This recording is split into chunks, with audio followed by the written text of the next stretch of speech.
Eco sensitive झोनमुळे विकास कामाला मर्यादा येणार आहेत। केरळच्या भूस्खलनानंतर या मर्यादा येतील।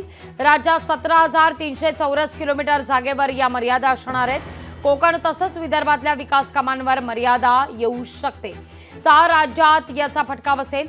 6 राज्यात जवळपास 56,000 चौरस किलोमीटर जागेवर कामाला मर्यादा येतील। 6 राज्याला हा इको सेन्सिटिव्ह झोन हा 2010 मध्ये याचा अभ्यास सुरू झाला।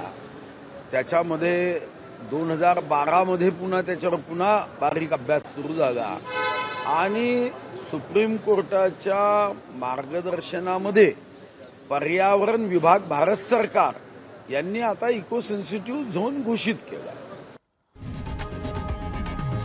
लोकशाही मराठी ऐका, पहा, जागरूक रहा।